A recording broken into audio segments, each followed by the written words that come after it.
your power play multiplier is 3. Let's take another look at those winning numbers. Remember, there are multiple ways to win. We'll see you back here Wednesday night. Good night, everyone. Live from Augusta, we're watching News 1226 at 11. Former President Donald Trump, and tomorrow you have one more chance to weigh in on a millage rate increase for the Richmond County school system. Thanks for joining us tonight. I'm Zana Halliburton. The school board wants to increase the rate more than 13%. Your Julius Evans is live in the newsroom. And Julius, break this down. What does this mean for everyone's wallet? Yeah, Zana, the millage rate directly influences what you see on your property tax bill. These taxes are one of the main sources of income for public services like school districts, fire departments, and city services to be able to function. Richmond County School District is proposing the millage rate increase from 16.493 mils to 18.33 mils. Officials say they have to do this in order to operate and keep competitive salaries for their teachers and staff. The district says if they do not increase taxes, they would have to sink into its reserves, which would put the district in an uncomfortable financial situation. This means if your home is valued around $200,000, you would be paying close to an extra $14 in property taxes each month. The school board will host its final public hearing at the board's central office tomorrow at 5:30, and at 6 the board will make a final decision on that rate. Okay, so we'll have to see what comes out of that meeting tomorrow, but if you want your voice heard, make sure you go to that meeting. Thank you, Julius, for following this. Edgefield County Schools are replacing all your playgrounds in the district, making them ADA accessible for students. Tonight, the school board approved the project in a special called meeting. District officials are projecting the cost to be $1.5 million. They say the decision comes after increased student enrollment over the years and the need to make their equipment fully accessible for their students with disabilities. Mason Mickey is a first-grade student at Meriwether Elementary School, and he says he has a lot of things that are a must for the new playground. I hope it add more slides and swings. Yeah, that's the best part about the park. There you have it. That's what he wants. The district says the next step is working with contractors to make plans for the playgrounds. They say there's no time frame yet on when things will be finished. New at 11, Aiken City Council is moving forward with plans of adding new businesses, but nothing is finalized yet. The council approving the first reading for 2 new buildings at Aiken Town Park, which is a mall project going on Whiskey Road. They also approved the second reading for a dentist office going on the intersection of Village Green Boulevard and Silver Bluff Road, which is the same location of a new Publix. And they approved the second reading for the fiscal year budget to include sales from Newberry Hall. Much more news in just a bit, but right now we're taking you outside, giving you a live look over our station, I-20, Riverwatch. Emily, things really aren't feeling too bad, especially as you head into the night. It always feels better. Oh, yeah, definitely so. Today we reach high temperatures right around that 91-degree mark, but now we're in the 70s, 73 right now. Dew points, though, are starting to rise, and that's what's going to make it feel a little bit yucky outdoors. 71 current dew point right now, and so definitely going to feel a little bit muggy outdoors. Going to be a little bit foggy as you head out the door tomorrow, so make sure you give yourself a couple extra minutes. Set that alarm maybe a few minutes early so you can get where you need to be on time tomorrow morning. Now, not tracking any rainfall for our area, and that's going to be the same story throughout the work week, but the heat is coming back along with it. So dry conditions, sunny conditions, and hot conditions expected for this work week. We'll see the triple digits, and I'll let you know when coming up. Former President Donald Trump is back. A man arrested for enticing a child in Augusta has been released from duty from the Atlanta Police Department. They say it has been aware of the investigation and charge involving 34-year-old Benjamin Hobson. He was arrested Saturday for the incident on Stevens Creek Road in June. Hobson was fired from the department and is booked in the Richmond County Jail. Tonight, a mother is mourning the loss of her 2 sons after they died in a fiery crash more than a week ago in Blythe. It happened after a police officer tried pulling over the car the teens were passengers in, which led to a crash. Their car hit a truck head-on and burst into flames, killing 15-year-old Barry Fields and 13-year-old Casey Fields. Now their mom, Shaquila Hicks Scott, only has pictures and memories of her 2 children. She says she went to look for them and came across the crash. She says she's holding on to her other 2 children tighter while holding on to the memories of Barry and Casey. Before Miles left me, they told me Mom, I love you. I love you, Mom. And that's all I got to hold on to. Because those was their last words. That they told me that they loved me. Casey just turned 13 and Barry was supposed to turn 16 this past Saturday. Tomorrow, the Barnwell County School District is holding a school board meeting where school leaders and concerned community members are set to discuss the proposed consolidation plan. The state wants the Barnwell School District to merge with Williston-Elko and Blackville-Hilda schools. This will be at 6 o'clock at the Williston-Elko High School. A group of lawmakers and clergy are calling on Governor Brian Kemp to remove 3 members of the election board for claims. Healthcare in Columbia County is expanding with Doctors Hospital adding a new emergency room. The emergency room will take over the vacant building that used to be Fats Cafe. Construction is expected to start for the ER this fall. Officials do not know how many jobs this will provide, but they will post job openings when construction starts. They say there will be 11 treatment rooms, including a trauma room, x-ray room, laboratory, and pharmacy. Well, the area of Columbia County continues to grow and is actually the fastest growing county in the CSRA. So we know there's a lot of need for emergency services there. And historically, many of the residents of Columbia County have come to Doctors Hospital for their emergency care. So we're very excited to be able to bring care closer to home for those patients. The county will also see the new Wellstar Hospital. Lisa Kaler with AU Health says the structural steel is almost complete with the exterior next. Construction is expected to be done by mid-2026. Tomorrow, there will be a ribbon cutting for the additions to the Sharon Jones Amphitheater and the Day Dock. Officials say the new amphitheater could host 1,500 people. They also are adding some new handicap spots and a sidewalk. This will be at 4 o'clock on Center Street in North Augusta. Lincoln County's game warden is this year's Game Warden of the Year. The Georgia Department of Natural Resources law enforcement says Corey Bohannon was also named the Georgia Boating Safety Officer of the Year. He served his first summer on Clarks Hill Lake with 90 boating safety-related contacts and 40 violation contact assists. Bohannon also focused on safety violations. Congrats to him. Emily. Yeah, congratulations. We actually did an interview with him earlier in the year, several interviews with him, so congratulations there. Want to look at the forecast? I'll have a full look at what you can expect for this hot week coming up. Plus, a winless program turned undefeated. How one coach is changing the culture one game at a time. We take you inside the varsity program next.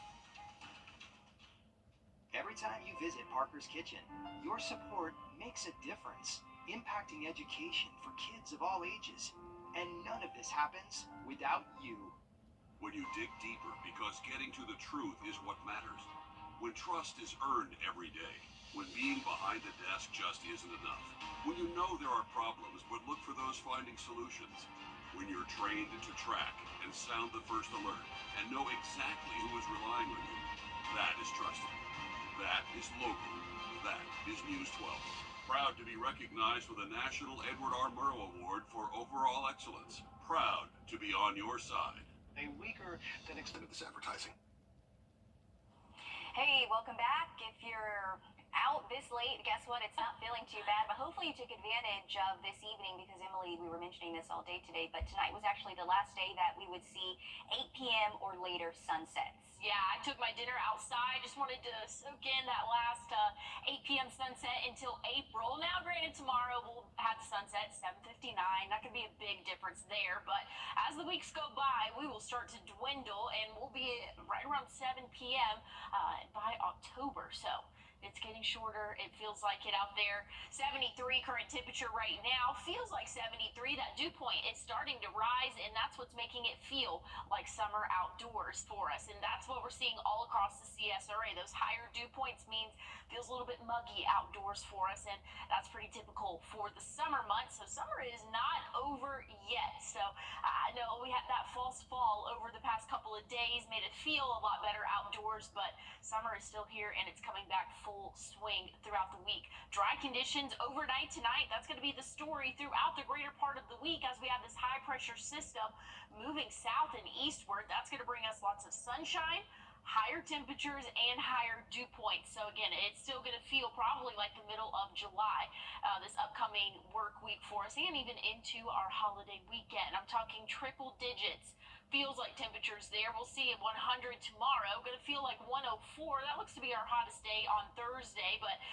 definitely need to go ahead and start staying hydrated now as we go into the weekend because the heat is going to continue for us. And not only the heat, we're not getting any relief in the form of rainfall over really the next 5 or 6 days, but drought conditions are not bad here in the CSRA thanks to Tropical Storm Debbie that kind of wiped us out of any drought-like conditions. So we are looking good right now, but we are going into another dry and hot stretch for us. So that's going to be something that we'll have to keep a close eye on as we go throughout the work week. So here's rainfall totals for the next 7 days.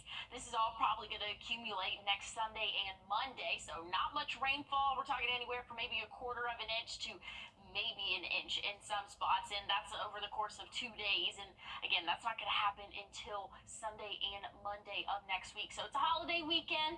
We do have a chance of rain, but just know it's going to be those pop-up showers and thunderstorms that could bring some heavy rainfall to some areas, but not everybody's going to see rainfall for our weekend. And we have that dry stretch and hot stretch going through the middle of the week. We're going to feel like those triple digits. So the heat is still here. Summer is still here. I know the kids are back in school now.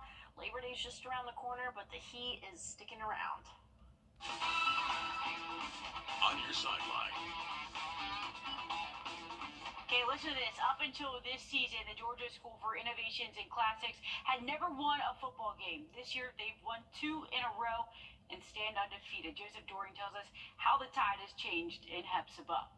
A school that didn't have enough players to field a team last year and didn't even have a home field until this year. The Georgia School of Innovation and Classics varsity football team has faced many challenges since the program was founded in 2020. This year, the school has brought in a new leader on the sidelines.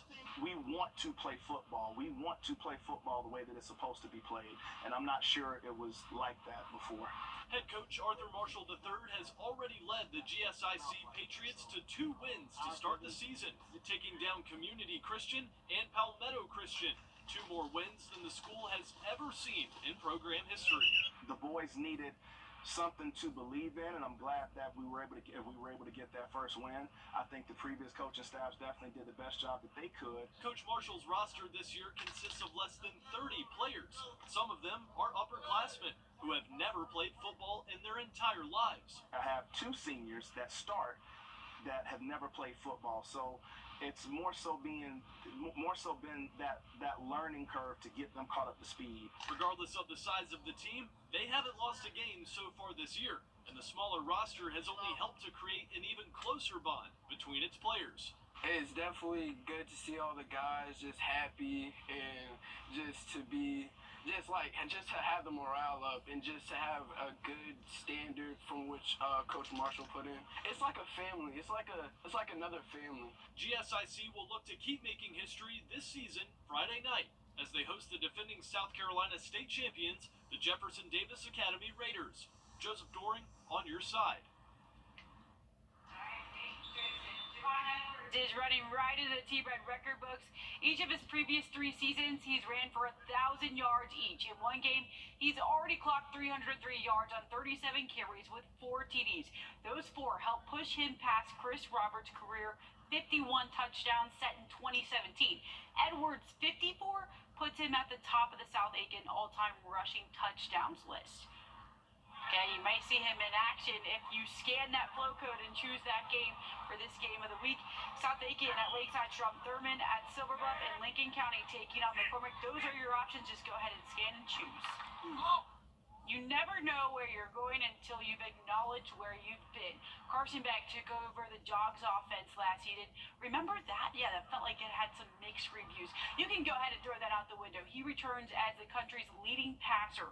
He threw for almost 4,000 yards last season. While his nerves have settled in this offseason, he's worked on becoming a more vocal leader. That's the biggest thing for me, is not only being a leader of the offense, but trying to be a leader of the entire team. And that's a step for me, because last year I really leaned on Stead. Him having that respect and getting that respect from the guys, being a 3-year starter, but obviously him being gone now, someone has to step up into that role. How can I help a wide receiver? How can I help an O-lineman? How can I help a running back? How can I help somebody on the defense? He's He's also been adjusting to the player-to-coach headset, which is new this year. Beck said they'll still do hand signals too. The headset lets him play faster. It makes some of those defensive adjustments quicker. You'll see it in action this Saturday against Clemson. And I'm sure a lot of people will be watching, Alyssa. Thank you. Coming up, a suspected cyber attack causing headaches for travelers in Seattle. What officials are saying about the attack next. And as we head to break, here's a live look at Denver and your winning lottery numbers.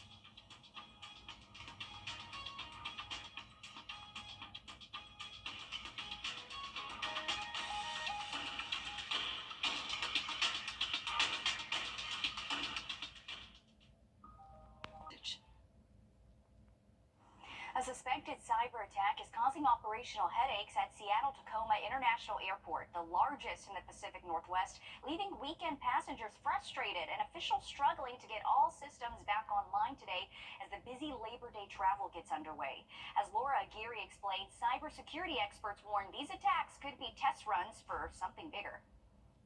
Very, very, very busy. The line has been constant. Frustratingly long lines and baggage backups after a suspected weekend cyber attack spilled into the work week at Washington's Seattle-Tacoma International Airport. This has impacted internet access to some of the airport systems, including our ability to send and receive data, including email. Computer systems were disrupted Saturday morning at the Port of Seattle, which operates the airport. Many passengers looking for flight information on the SEA website were greeted by an error message Monday. Officials are reassuring travelers that key safety measures are online. The airport security systems remain intact. All screening measures remain in place. Still on the minds of many air travelers, last month's CrowdStrike meltdown. Their glitchy software update hobbled companies worldwide, including several U.S. air carriers. Airports are big prizes for hackers. Security experts warn these increasing attacks could be test runs. I think this is probably motivated by people trying to figure out whether they can attack our critical infrastructure. That's concerning at any time, but even more so during record summer travel. The TSA expects Labor Day crowds to beat last year's numbers by more than 8%. The danger right now is that we move on and we forget about this after everything's recovered. I'm Laura Aguirre reporting. Still ahead, a group of explorers can make history this week as they blast off for a mission to attempt the first ever commercial spacewalk. We're going to hear from them next. First Alert Radar, powered by Jim Hudson Automotive Group. An all-civilian crew of explorers is set to blast off tomorrow on a 6-day SpaceX mission that'll take them into a record orbit above Earth, more than 3 times higher than the International Space Station. They'll also attempt the first-ever commercial spacewalk. Christian Benavidez has more on the ambitious Polaris Dawn mission in Florida. 41-year-old billionaire entrepreneur Jared Isaacman is leading the Polaris Dawn crew of 4 civilian astronauts as they attempt to do something that's never been done before. The first commercial spacewalk. Appropriate time to see humans walk on the moon. I really would like my daughters to, see humans walking on Mars someday. In 2021, he financed and led Inspiration 4, the first all-civilian mission to orbit the Earth. Now Isaacman and his crewmates, retired fighter pilot Scott Poteet, and 2 SpaceX employees, Anna Menon and Sarah Gillis, are ready to make history. It's been an absolute amazing journey training for this mission, and we just can't wait to go to space. The first commercial spacewalk would happen about 435 miles above Earth. The Dragon capsule will vent down to the vacuum of space, and Isaacman and Gillis will take turns floating through the open hatch for about 15 minutes apiece. While the crew has been undergoing extensive training for something that has never been done before, everybody agrees this is risky business. Flying people is the most severe thing that we do at SpaceX. We try to design the mission, and then we think about anything that could go wrong and make sure we have a plan to keep humans safe. The explorers will wear special spacesuits designed to withstand extreme temperatures. Oh, it has to have all the means to sustain life. When it's pressurized up, what you're seeing there is a mini spaceship. Through years of planning, dreaming, and training, the Polaris Dawn crew is confident their mission will mark the dawn of a new age in space exploration.